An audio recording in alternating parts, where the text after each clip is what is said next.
Bengali medium high স্কুলের প্রিয় শিক্ষার্থীরা, তোমাদের শুভেচ্ছা।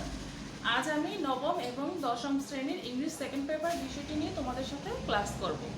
আমার আজকের টপিক হচ্ছে রুলস অফ প্যাসেজ ন্যারেশন। তোমাদের ইংলিশ পোরশনের 5 নাম্বারের মধ্যে থাকে হচ্ছে ন্যারেশন। ন্যারেশনটা ডিরেক্টে থাকে, তোমাদেরকে করতে হবে হচ্ছে ইনডিরেক্ট। কিভাবে তোমরা ডিরেক্ট থেকে ইনডিরেক্ট করবে সেগুলোর কিছু রুলস আছে। আজকে আমি কিছু রুলস নিয়ে তোমাদের সাথে ক্লাস করব। তো চলো আসো আমরা ক্লাসে দেখি কিভাবে রুলস অফ প্যাসেজ ন্যারেশনগুলো ডিরেক্ট থেকে ইনডিরেক্ট করা হয়েছে। দেখো এখানে শিক্ষার্থীরা, কোনো বক্তার পরপর একাধিক উক্তি থাকলে দ্বিতীয় বা তৎপর উক্তিগুলোর ক্ষেত্রে কিভাবে করবে সেটা দেখানো হয়েছে। অ্যাসার্টিভ সেন্টেন্স এ added, further added, also said, again said ইত্যাদি ব্যবহার করতে হয়। ন্যারেশনের ক্ষেত্রে বক্তা বারবার উক্তি দিতেই পারে, তখন তোমরা কিভাবে শুরু করবে? এই ওয়ার্ডগুলি দিয়ে তোমাদেরকে শুরু করতে হবে। যেমন দেখো, direct, the old man said to me, you can go home now, you may come tomorrow. এখানে বক্তা দুইটা বক্তব্য দিয়েছে, একটা হচ্ছে you can go home now, আর একটা হচ্ছে ইউ মে কাম টুমোরো। তাহলে এখন আমরা এই ডিরেক্টটাকে কিভাবে ইনডিরেক্ট করব দেখি।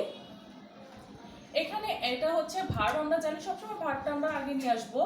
তো দ্য ওল্ড ম্যান, এখানে সেড টু আছে, আমরা জানি সেড টু থাকলে অ্যাসার্টিভের ক্ষেত্রে এর পরিবর্তে বসে টোল্ড। তারপর কি আছে me.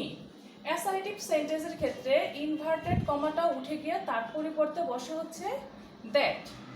You can go home now, এই ইউটা কে, কার সাথে কথা বলছে? ওল্ড ম্যানটা আমার সাথে কথা বলছে, এই ইউটা হচ্ছে মি, আমি। তাহলে এটা হয়ে যাবে কি আই। ক্যানটা হয়ে যাবে কুড।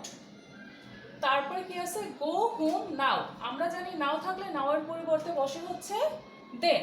এটা ছিল বক্তার প্রথম বক্তব্য। দ্বিতীয়টা কি বলেছে? You may come tomorrow. তাহলে আমরা জানি কি দ্বিতীয় বক্তব্যের ক্ষেত্রে আমরা কি করব? অ্যাডেড। তাহলে হি অ্যাডেড দ্যাট, হি মানে ওল্ড ম্যান, অ্যাডেড দ্বিতীয় বক্তব্য দিয়েছে, এজন্য আমি এখানে লিখবো হচ্ছে অ্যাডেড। অ্যাসার্টিভ সেন্টেন্স এখানে দ্যাট, ইউ, এই ইউটাও আমি, তাহলে এখানে হবে হচ্ছে আই। মে আছে, আমরা মে থাকলে জানি মাইট।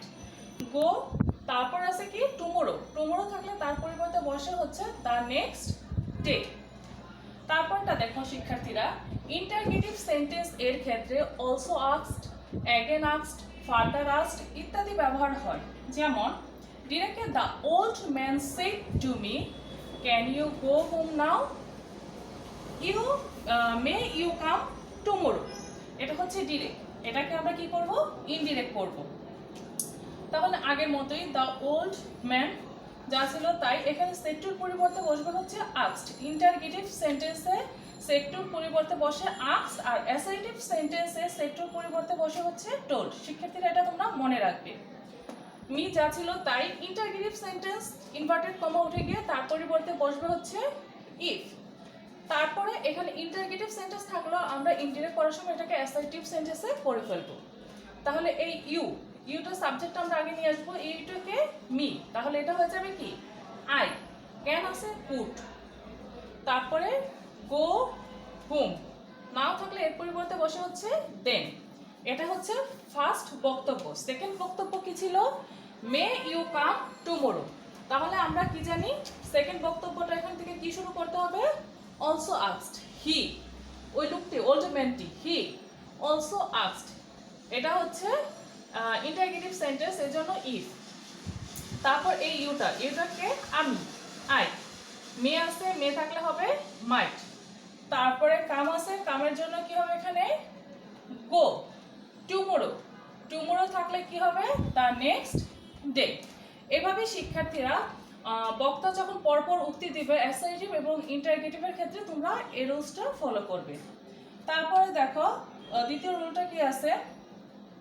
রিপোর্টেড স্পিচ এ যদি ইয়েস থাকে তাহলে ইনডিরেক্ট করার সময় ইয়েস এর পরিবর্তে রিপ্লাইড ইন দ্য অ্যাফার্মেটিভ ব্যবহার করতে হয়, অথবা সাবজেক্ট এর পর প্রয়োজনীয় অক্সিলারি ভার্ব বসে। যেমন ডিরেক্টে আছে Rajiv said to me, have you finished the work? I said yes.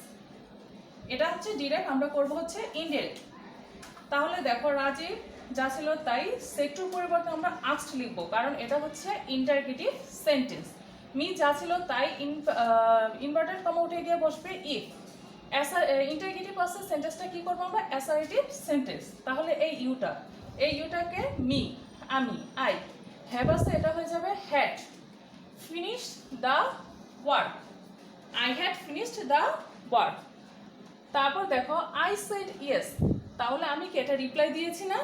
এটা হবে I replied in the affirmative. এই এতটুকু বসছে হচ্ছে ইয়েস এর জন্য, এটা হচ্ছে রুলস। ইয়েস থাকলে বসবে I replied in the affirmative, অথবা I said that I had. Reported speech এ ইয়েস এর পর যদি কোনো বক্তব্য থাকে, তবে ইনডিরেক্ট স্পিচ এ ইয়েস এর পরিবর্তে replied in the affirmative and said that বসে। যেমন direct, Asif said to Nazrul, have you completed your assignment? Yes, I will submit it tomorrow, said Nazrul. তাহলে দেখো শিক্ষার্থীরা, ইনডিরেক্ট করার সময় কি হবে? আসিফ সেড টুর পরিবর্তে কি বসবে এখানে? আস্কড। নজরুল, এটা হচ্ছে ইন্টারগেটিভ সেন্টেন্স, তাহলে আমরা অ্যাসার্টিভ করবো, কি করার আগে কি দিব? ইফ। তারপর এই ইউটাকে নজরুল একজন ছেলে, এজন্য এর প্রোনাউন হবে হি। এন্ড দিয়ে আমি এখানে বুঝিয়ে দিয়েছি এটা হচ্ছে নজরুল। হ্যাভ আছে, হ্যাভ থাকলে এটা হয়ে যাবে হচ্ছে হ্যাড। কমপ্লিটেড ইউর বলতে কার? তার, হিজ, নজরুলের। অ্যাসাইনমেন্ট, আমরা অ্যাসাইনমেন্টের পরিবর্তে লিখেছি হোম ওয়ার্ক। তারপর কি ছিল? Yes, I will submitted it tomorrow, said Nazrul. তাহলে নজরুল এটা রিপ্লাই দিয়েছে। Nazrul replied in the affirmative, এটা হচ্ছে ইয়েস এর জন্য, এবং ইয়েস এর পরে আরো বক্তব্য দিছে, এজন্য বসবে হচ্ছে অ্যান্ড সেড দ্যাট। এতটুকু হচ্ছে ইয়েস এর পর বক্তব্য থাকার জন্য। তারপর দেখো I will submitted it tomorrow, তাহলে এই আইটাকে সে, হি, নজরুল। উইল আছে, উইলটা হয়ে যাবে উড। সাবমিটেড ইটের পরিবর্তে বসছে দ্যাট। টুমোরোর পরিবর্তে দ্য নেক্সট ডে। শিক্ষার্থীরা, তোমরা এভাবেই প্যাসেজের ভালো করে পড়ে তোমরা ডিরেক্ট থেকে ইনডিরেক্ট ন্যারেশনগুলো করবে। শিক্ষার্থীরা, তোমরা মনোযোগ দিয়ে করবে। তোমরা মনে রাখবে যে ইংলিশ গ্রামার বারবার অনুশীলন করলে তোমরা ভুলবে না। ঠিক আছে শিক্ষার্থীরা, তোমাদের এগুলো SW থাকবে। তোমরা সুস্থ থাকো। আল্লাহ হাফেজ।